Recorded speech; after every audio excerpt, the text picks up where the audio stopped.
À l'époque, à l'ère de l'injonction de performance, le terme de compétence, et je consacre cette petite vidéo à la compétence, ce terme de compétence est un terme qui est utilisé par tout un chacun aujourd'hui. On parlera de la compétence d'un élu, par exemple, souvent pour parler de son incompétence, de la compétence d'un salarié, mais on parle également de compétences parentales, de compétences au travail.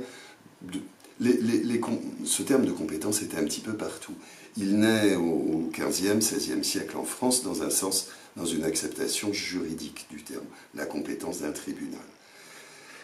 Ce concept qui est utilisé aujourd'hui par les psychologues du travail, en sociologie du travail, en ressources humaines, mais aussi en sciences de l'éducation, est un concept qui n'est pas complètement stabilisé. On trouve pas loin de 200 définitions de ce terme compétence. Alors, évidemment, il faut aller chercher des auteurs de référence, et moi, je choisis ici un certain nombre de spécialistes que sont Le Boterf, Zarifian ou Lévy-Le Boyer. Qu'est-ce que je retiens de ces apports, et notamment de ce que nous dit Le Boterf sur la compétence? Le Boterf définit la compétence comme un ensemble de savoirs, de connaissances, de savoir-faire, d'habileté, de savoir-être, d'attitude et de savoir-devenir.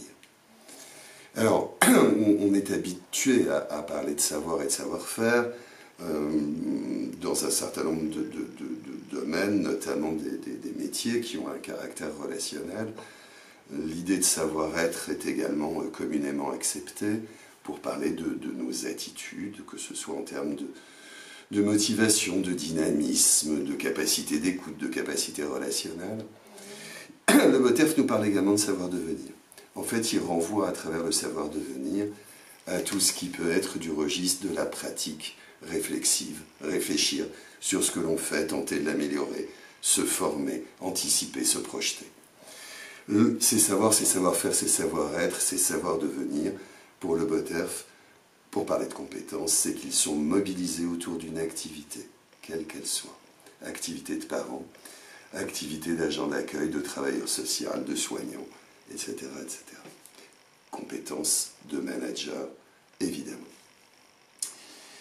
Le Boterf nous dit aussi à propos de la compétence, et c'est la deuxième idée, que savoir, et il englobe dans le savoir évidemment tout ce que je viens d'évoquer, les savoirs, les savoir-faire, les savoir-être, les savoir-devenir.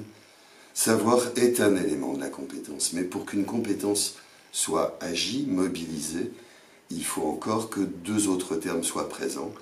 C'est savoir, mais c'est également vouloir, et enfin pouvoir.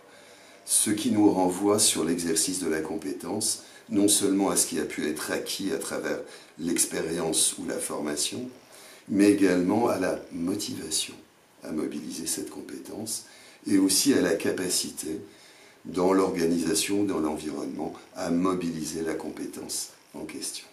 Une compétence qui s'acquiert donc à travers la formation, bien sûr, mais également à travers l'expérience.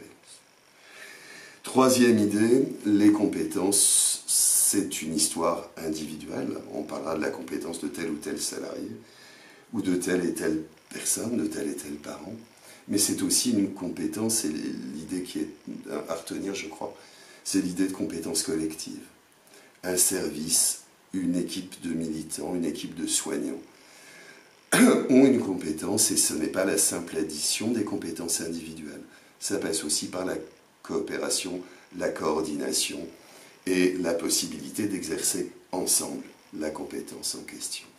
Dernier élément que je me plais souvent à citer, c'est les apports de Dreyfus et Dreyfus sur la compétence. Dreyfus et Dreyfus nous disent qu'en réalité, une compétence, c'est quelque chose qui s'acquiert et qui peut s'acquérir tout au long de l'activité, tout au long de la vie.